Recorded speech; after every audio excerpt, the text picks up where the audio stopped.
Welcome back. It's time for yet another video on our semi-restoration. I've been working specifically on one part of the interior, and it's taken me a lot longer than I thought it would. But I hope you will agree when I show it to you, it was worth the time and effort. So what I'm talking about is the submarine door that goes between the office and the lounge. I call it a submarine door. I'm sure it has some name. But, you know, the big 6-foot door, 7-inch thick, that allow Devin, Michael, whatever, to transition from the office to the lounge area. We actually don't see the lounge set until season 2. It was actually built specifically for the episode Goliath, for the scene where Garth locks Devin and April in the lounge.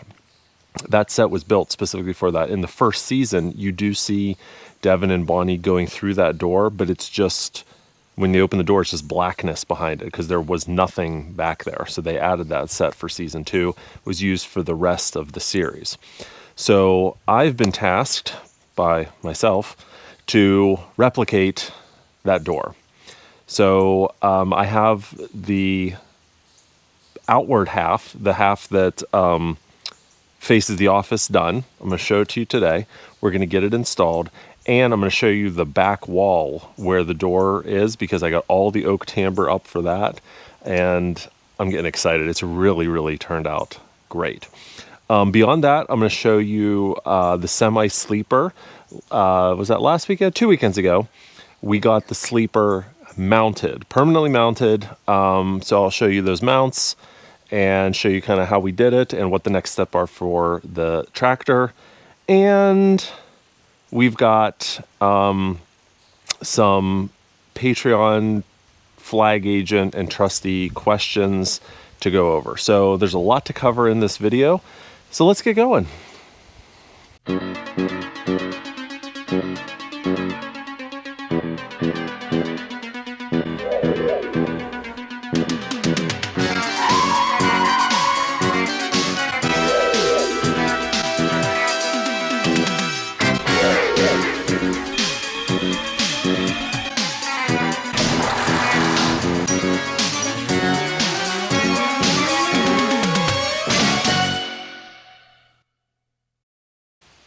All right, so here it is. I am standing beside the submarine door. This is the outside that faces the office area. Completely done. We have the piano hinge on the side, the correct length, the correct finish. We've got the cutout for where the window goes with the chicken wire that goes inside of it. The oak timber. We even have the lock on it. New old stock lock, the exact kind that was on this door from the set. The only thing we have left to do is put the handle in. We bought the handle, we have the handle, we just haven't drilled the hole and done all that yet. I'm gonna wait until I get the door test fit, just to make sure everything's good, make sure the jams are all where they need to be, and then we'll do the routing, we'll get the latch in there, the handle, all that jazz. Before I bring you in closer to show you the door, couple fun facts. First of all, this door is built to the exact specifications of Universal, and by that I mean the dimensions. So we were fortunate enough to get our hands on the blueprints for the set, believe it or not, for the office and the lounge set. So it has and will continue to be an amazing resource as we get this stuff built. This door is the exact size of the original door, 6 feet tall, 2 feet wide. This opening, exact dimensions, exact location, the lock, where the handle's gonna be, and that's what this blue tape is. That tells me where the center of the handle will be. So this is as close as you can get without having the original door, which probably doesn't exist, or it's in Universal Studios set department. I don't know. But let me bring you in a little bit closer and I'll show you how I've constructed this so far and what's left to do on it. All right, so here's kind of up close. So this involved a lot of skills I haven't used in a while. A lot of mainly routing, right? And the added challenge was, you know, this timbre is not cheap. So I'm like, I don't want to screw up. And I'm pleased to report that I didn't. So it turned out really nice. But you can see here, this is the, like I said, the exact model of latch that was on the door. And just work like that. So when we have the other end of it that we'll put on the jam, the handle is supposed to go right here. And fortunately, it's really easy to figure out, you know, the handle. The handle wasn't on the blueprints, but you can count the slats and figure it out and in reference to this. So that's all going to work out really nice. So what I ended up doing, and I mentioned this in a previous video, is this is all PVC board. And I wanted something that I could easily heat up and bend. So if we bring this door around back, there we go. Let me bring it this way so you can see. We'll just gently lean it there. So that's where the door is now in terms of the structure of it. So you can see here I cut in relief. This has a name. What's the name of it? There's a name for this when you cut it. I can't remember right now. But I cut those in and then I heated it up to the correct curve to match the board here. We have this MDF, medium density fiberboard, and then the oak timbre on front of it. This whole thing is secured with construction adhesive. We've got some cross bracing here. We've got brackets in here to kind of hold it. The door isn't that heavy, as you can probably imagine. But this is only the outer skin of the door. There's still a whole second layer, another 3.5 inches that's recessed a little bit and goes on here. So this door is going to be double the thickness.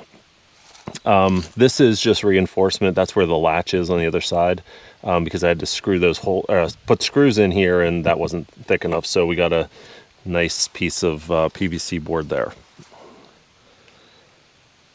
So I was able to make this out of 2 8-foot pieces, and then they're joined at the bottom and the top, so you won't really see the seams. So when you look at it from the side, it's nice and smooth. This all actually gets painted gray, or not even gray, it's more of a silver or aluminum color. So we'll be doing that once we test fit and get everything where it needs to be.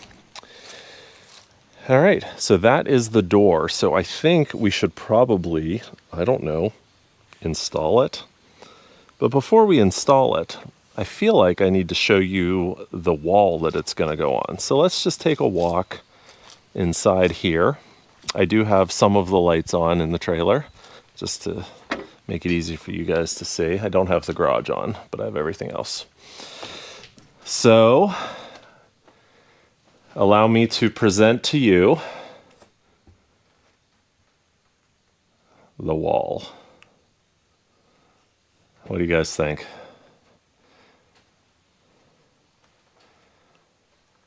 This whole project to date, I'm not done with it yet, was just a ton of work. Now, the first thing you're probably going to notice is it appears that there's streaks here.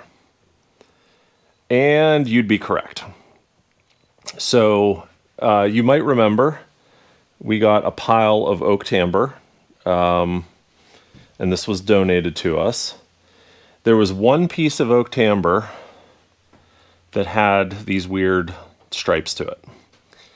And I didn't want to see that necessarily on the furniture. So I thought, I'm going to put that piece up here because I didn't want it to go to waste. Because this whole wall, for the most part, is all going to be covered with the boomerang unit.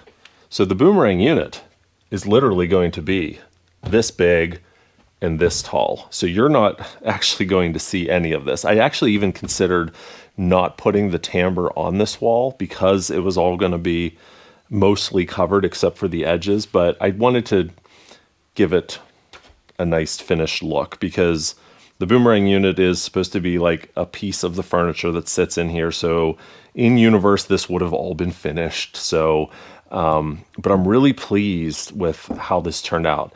And what I did was, obviously we have your 2x4 stud walls. Actually, it's more than 2x4. It's two 2x4 walls studded together because of how thick this door has to be. And then behind that, we have, again, that MDF board. So we got that on there. That's all put on with construction adhesive, nailed in, super strong, because, again, this is going to be going down the road and shaking. I wanted this to be, sturdy. And then another layer of construction adhesive, and then these were put on. And it really turned out nice. It really, really did. So now we're going to do our first test fit of this door and hope that it fits after all this work. So let me go grab the door and we'll try and get it temporarily installed. All right. It's nice to have a seat on the floor of the trailer without getting all dirty and everything. This carpet is really nice. Some of you guys have said, why'd you put the carpet down already? That should be like the last thing you do. Yeah and no. I mean, it's fine. It's got a little bit of dust on it, but for the most part, I have it covered with cardboard, and I keep it vacuumed and clean, so it's not an issue. But I just wanted to get it down, because I knew that building the cabinets was next, so I wanted to get this out of the way. So it's holding up really well, and once I get it vacuumed again, it'll be spotless once again. Anyways, I wanted to take a minute and go over our latest Patreon flag agent and knight trustee questions, and also give a shout out to our latest trustees and flag agents. It's been a while since I've done this. For those of you who aren't familiar, real quick, Patreon is a community of Knight Rider superfans that have supported us for years, and we greatly appreciate all of that support.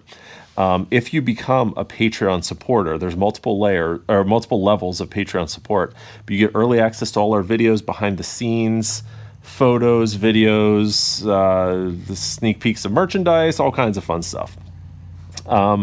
And we're also working on a new digital archive access. We have, no joke, I think 40,000 Knight Rider photos, videos, documents, all kinds of stuff. And we're working on building a digital archive for our Patreon supporters. And it's going to be incredible. It's going to be stuff that no one has ever seen before. But I wanted to go over our latest Patreon questions. So if you're a flag agent or a knight trustee, you can submit questions and I'll answer them in a video. It's been a little while since I've done this.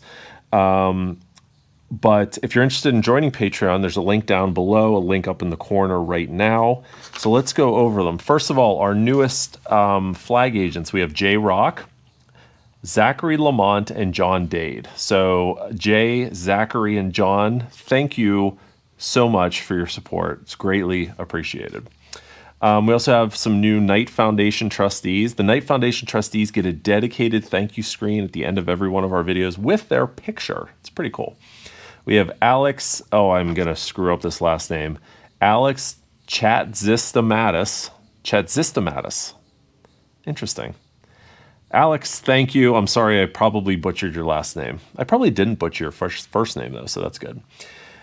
Dwayne D-Man Martin, a very good friend of the channel, has become a Knight Foundation trustee since we last did this. So, Dwayne, thank you so much. And Chuck Horton is our most recent trustee. So, Chuck, we're glad you're here. All right, so just a few questions from some of our supporters. First, we have John. Hi, I'm curious about Devin's office, specifically his desk. To me, it looks similar to the Resolute desk in the White House. Was it modeled after the presidential desk? That is a great question. Maybe?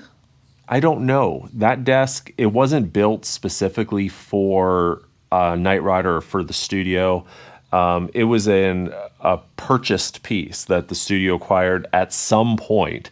We do see the desk in that exact same desk in the 70s in the $6 Million Man. So that desk has probably been in a lot of different movies and TV shows at the studio over the years. As recently as 2012, when AJ and I went to Universal Studios, we were walking through the prop department, and Devin's desk, that exact desk, was sitting right there in the aisleway. So we snapped a couple pictures of it. It very well could have been modeled after the Resolute desk. I do see a lot of similarities, but I just don't know for sure. But as recently as 2012, that desk still does exist. And there's probably other ones out there. If it was a mass-produced piece, we could probably find replicas of it, or non-screen used ones. All right, Matt Anguilo. Sorry, Matt, if I screwed that up. Not sure if you guys have covered this before, but I was always curious of the passive laser restraint system. As a kid, I always just assumed it was just cool-sounding technobabble. Since then, I've assumed it was something added to justify why Michael Knight never wore a seatbelt. I recall hearing the PSAs William Daniels did as KITT encouraging people to wear seatbelts. I am KITT, the computer controls of this indestructible vehicle. I am programmed to avoid accidents. Unfortunately, you are not. This year, you may become one of the millions who will be killed or injured in an automobile accident, unless you take either of these two precautionary measures. Buckle your safety belt, or don't even bother getting in your car. Buckle up. Your life is in your hands. Was that the motivation? Was there some sort of serious criticism that NBC had to respond to? Excellent question, Matt. And this I do have a little bit of information on. So the passive laser restraint we first see in the season 3 premiere, Night of the Drones. There's a scene real quick in San Francisco where Michael is chasing the drone car, and KITT says, do you have your passive laser restraint on, Michael? And he says, I never drive without it. And then passive laser restraint has come up a few other times throughout season 3 and season 4. Prior to that, it was never really talked about. There's a couple early episodes, the pilot, the final verdict, they talked about KITT having seatbelts, but other than that, it was kind of not talked about. And yes, that's exactly what it was. There were the studio was consciously aware that so many kids were watching this show, and the show was an influence on these kids, that they wanted to show that, yeah, you need to wear your seatbelt. So that's why they did the PSA with William Daniels. Somewhere, and I'll see if I can find it, I actually have an article that was written in 1984 talking about this specific thing and how they were concerned because Michael wasn't wearing a seatbelt, and they wanted to address it in the show. So if I can find that, I'll put it in here. But yeah, so definitely put in consciously because of the influence the show had on the public. All right, final question. Bill Cahill, what kinds of hoops do you have to jump through to title, license, and insure your KITT vehicles? Also, since the semi and trailer are so old, are there any things that need to be modernized on them to make them legally ready for road service again? And do you plan on getting your CDL license to drive it? So the insurance of the KITT vehicles is not a problem. We use a very well-known high-end car insurance company that knows what they are and insures them for what they are, and there's never been an issue. So the cars are not registered for road use. They're just simply titled. So that, of course, makes it easier, and we never want to drive them on the road anyways. They're too valuable, historically valuable, to risk anything happening to them on the open road. So they always get enclosed trailer anytime they go anywhere.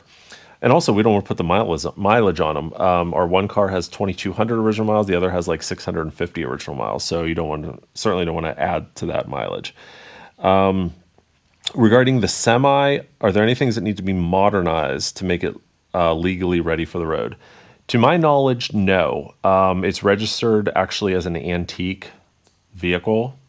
So a lot of and it's not for commercial use either. So a lot of the things that might need to be addressed will not be, because it's an antique, non-commercial semi. So there you go. All right, that's all we have for today. Again, if you're interested in becoming a Patreon supporter, there's more information down in the description below. All right, let's get back to all the fun. All right. Magic door, magic door. Let's move some stuff out of the way here. So, like I said, I've got the hinge here. I already have it pre-marked where the hinge should mount. Now, normally, I'd recruit someone to help me, but there's no one around. Patricia McPherson's off saving the environment. Devin's dead. Michael's retired. So it's going to be just me. So let's just see how terrible this is going to be for one person to do. Okay. Here we go. Get up here.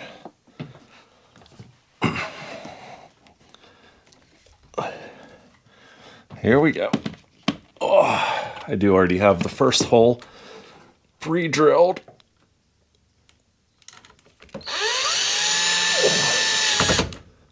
Okay, that actually wasn't terrible.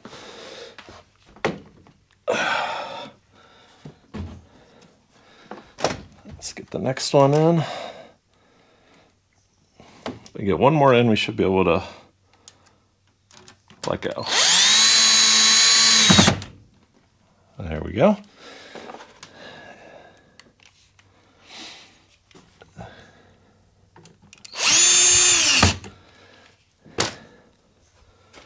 Well, that was actually not terrible, but the real test is going to be, will the door shut?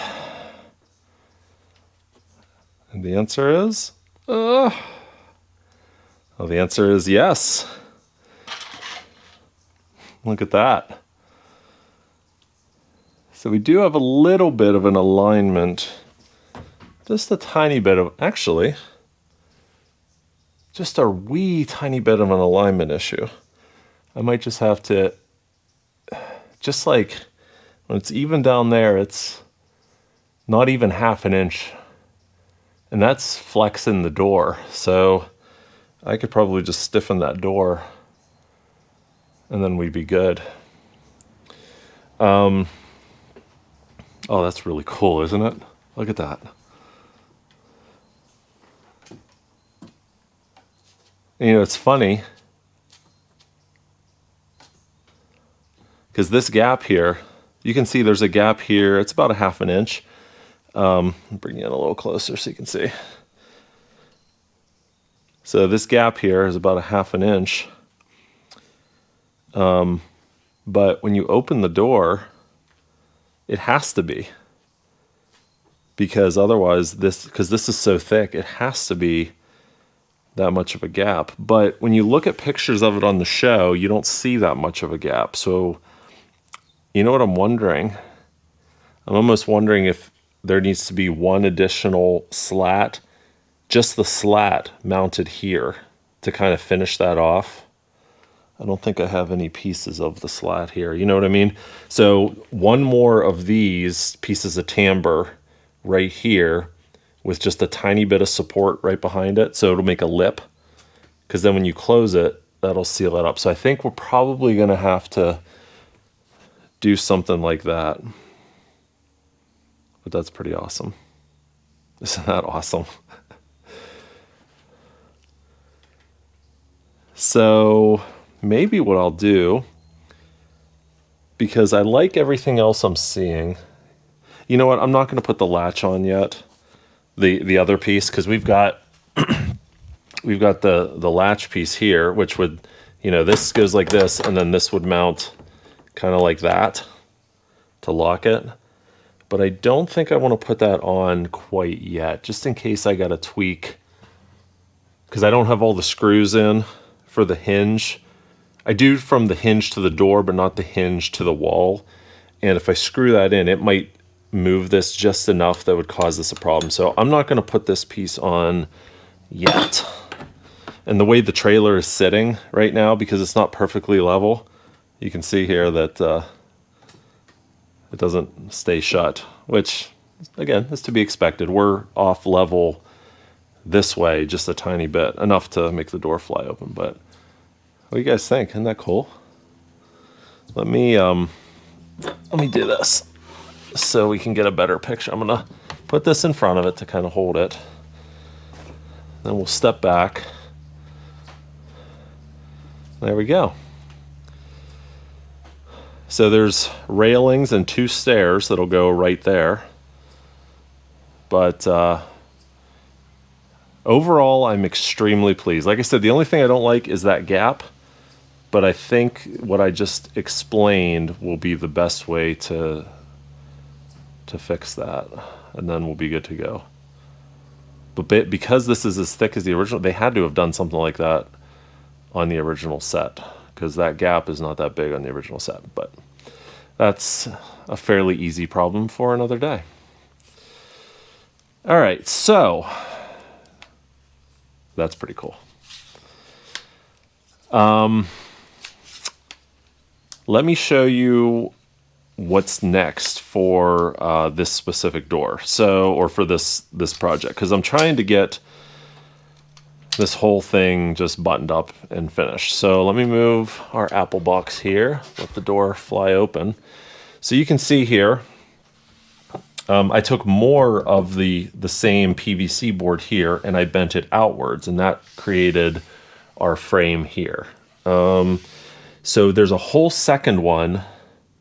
Like I basically have to do everything I just did a second time. There's going to be a lip here. So the frame opening for the inside is 1 inch narrower on all 4 sides. And then, actually, here I can show you. So this is the frame for the inner door. So let me kind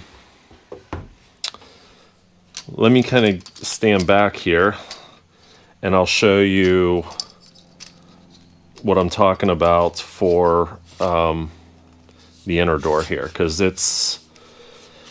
I think it's going to be easier than the outer door, only because I learned so much building this first piece that I think will be in better shape for the rest of it. So, but we'll see. All right, so here's our door, and this is our inner door. So these should about line up like that. And if you can see, I know it's swinging a little, but you can see how this one is narrower by, that's about 3/4 of an inch the whole way around. So that has to all get hooked on here. And then that gives you, this is hard to show you, but see, that gives you the thickness of the door just like it was on the show. So that's going to be our next big challenge with this project, is building the inner door. You know, I kind of rank the different projects that I've done on this semi so far in terms of complexity. This one has turned out to be up there a little bit. Just because, you know, I've had experience with woodworking throughout my life here and there, but this is a whole new level, and the fact that I don't want to screw it up and I want to get it perfect has made it more challenging. But I'm so far really happy with how this is turning out. So I'm going to finish the inner layer, and then I want to get, my goal is to get the lounge like done. So after I get this wall done on the inside, the second layer of the door, I'm going to work on the cabinets in there, the end table, all the different things. I really want to get the lounge done. The ceiling of the lounge still needs done. The secret door that's going to, sorry, I'm pointing and you can't see. So we still have to put the ceiling in, the secret door, which I talked about before, end table there, all the cabinets that go over here and up there. So, and then the cushions for that area. So this is going to be my next focus, because if I can get all of this done, I mean, you know, it's all cabinet making. Most of what's left is making these cabinets. So All right, and finally, let's talk about the semi here. So we got the mounts on. Special thanks to Joe Davis for coming out and doing that. So let me show you the mounts. So there they are. They're sleeper mounts. So you can see here, we got them bolted up. There's a barrier in there there's a rubber bushing in there to help with vibration and to keep the steel and the aluminum from touching and all that fun stuff.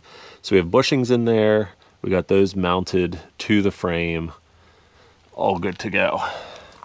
So I can show you, because if you remember, we had a ratchet strap on this thing for the longest time because it was just sitting on there and we didn't want it to accidentally slide off, fall over, whatever. But now it's mounted so we could take the ratchet strap off. So now we can, look inside. Hinge needs oiled. So this is what the inside looks like right now. This will be finished, like the interior will be finished at some point. This is the lowest priority. There we go. Lowest priority. This is something that's probably going to be done after everything else on the semi is done. And, after I've regained my sanity. But this is the bunk. So there'll be a bunk here, and there's vents on the side. Probably have some kind of an HVAC system in here to keep you from sweating or whatever. Danny, thought it'd be fun to put his sticker on there. Scat Packs Garage and Trucking. Check out their YouTube channel if you're interested. So the sleeper is on. So really,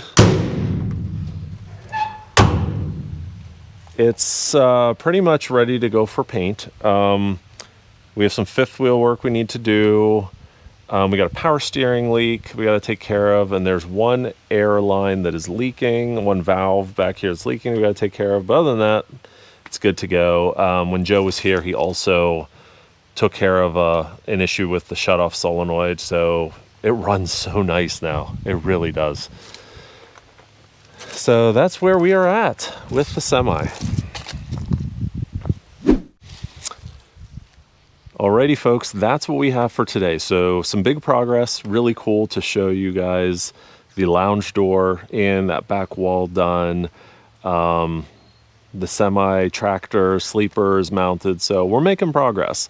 Like I said, next up is continuing to work on that door on the second half, the inside of that door in the lounge area. Get that done, and then build cabinets in the lounge. So stick with us. Every video we're getting closer and closer to the finished product. So it's just so exciting to finally, after 3.5 years, to see this all come together. So I'm excited. I hope you are too, and I hope you'll stick with us as we finish up the semi sooner rather than later. All right, guys. Thanks so much for watching. Greatly appreciate it. We'll talk to you soon.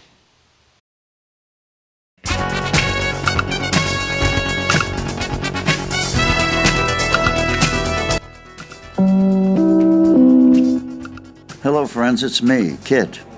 When I'm not out fighting crime, I like to follow my friends at knightriderhistorians.com. Check it out.